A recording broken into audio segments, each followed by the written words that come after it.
Everybody says they want to build muscle, but no one even knows what that actually means. It's a lot more advanced than just lifting weights and drinking protein shakes. Building muscle is your body's way of responding to controlled damage. It's a repair process that literally builds you back bigger than the last time. So let's break down what's actually happening down at the cellular level. So first, let's be really clear. When you're lifting weights, you're not actually building muscle. You're breaking it down. Every rep creates tiny amounts of stress and micro tears to the muscle fibers. Your body senses the mechanical tension and this micro damage, and it sends a signal.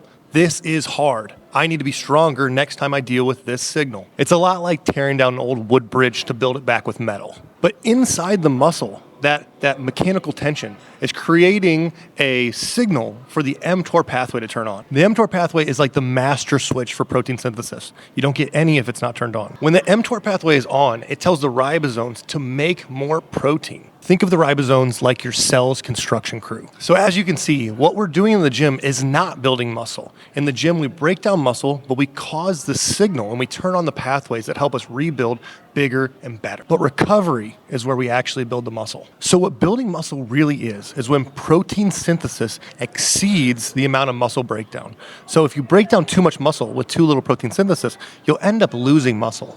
And the goal is to get as much protein synthesis to the ratio of muscle breakdown as possible. So how does this actually happen?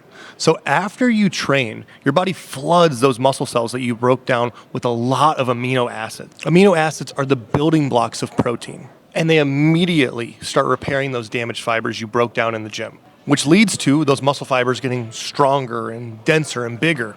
And this process really isn't that simple. It takes a lot of energy and it takes a lot of effort from your body, which is why the right nutrition and the right recovery and the right sleep are so important for making this actually work. I wouldn't just dare to say the absolute truth is that muscle is not built in the gym. It's built from good sleep, good recovery, and good nutrition.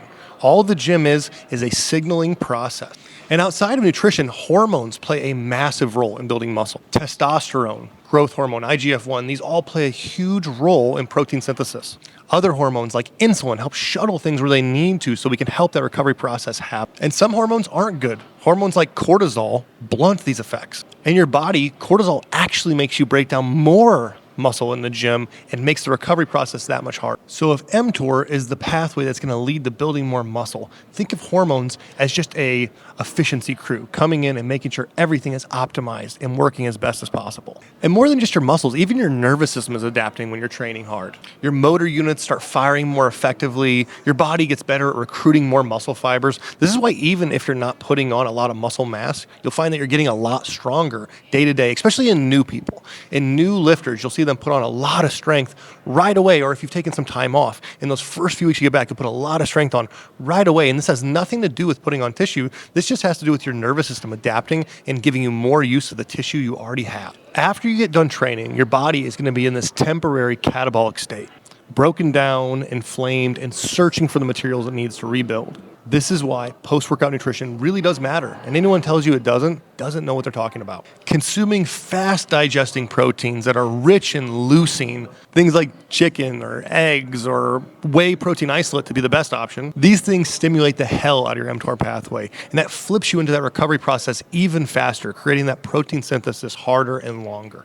If you think about the workout like a demolition crew coming in and breaking everything down, protein firing on with that mTOR pathway is like the cleanup crew coming in to start the rebuild process. And hydration, sleep, stress management, all these things control how well that rebuild crew can actually do their job. If any of these things are off, they're going to hurt the efficiency of your protein synthesis, but they're also just going to take your body's energy and send it somewhere else to help you somewhere else rather than focusing on building that muscle you really want. There are so many myths about building muscle. One of the biggest ones is that you build your muscle in the gym, and that's just not true. You build your muscle outside of the gym. You build your muscle when you're recovering. You build your muscle on rest days. That's why we don't even call them rest days. We always call them growth days because they're that important.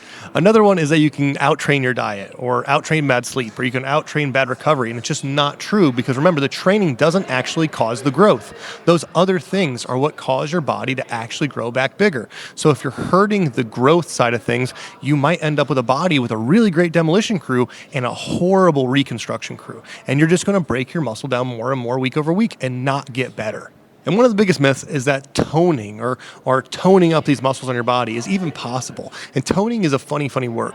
All toning is building more muscle or losing more fat. That's it. If you're not losing fat or building muscle, you're not going to get more toned. There's no such thing as a toning process that doesn't include one of those two options. It really is a lot less like carving a sculpture, more like an architect and an engineering team when you really break it down to the base level. So let's break this into some really, really consistent, good ways you can make sure you're always building muscle. 1, focus on progressive overload.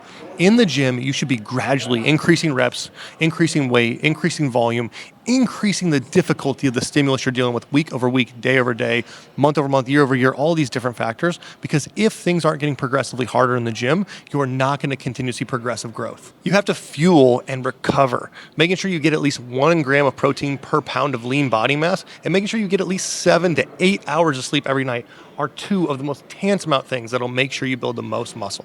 And consistency. This is a really, really big one. Your body is not going to grow better from random signals. We've tested this. It's the muscle confusion and the diet's changing all the time and all these different factors. It's not a good idea. Your body does not do well with the random signals. It does good with repeatable and adaptable signals that it can pay attention to, learn, and get better from. Think of muscle growth a lot like compound interest from an investment. You put in little bits consistently, day over day, all these little pieces, but over time you get these huge returns. And if you're not putting in the little bits, you're not going to see the huge return. At Hercules, we don't just hand people workouts. We engineer perfect systems and we teach them why we're doing it. Because when you understand what's happening inside your body, you can train smarter, you can train harder, and you can make sure you're actually doing the things that grow that muscle, lose that fat, and make you a better, more efficient body week over week. And to finish, remember, every lift sends a message to your body. So make sure it's the right message. Make sure it's a big enough, strong enough, and hard enough message. Keep the intensity up in the gym, push yourself hard, and recover well. And just remember, we're not growing in the gym. We're growing in everything we do outside the gym after we've created that really in-depth signal. And if you guys like videos like this, let me know. I love making stuff like this. I love talking to you guys about this stuff. There are so many processes in the body I'd love to teach you about.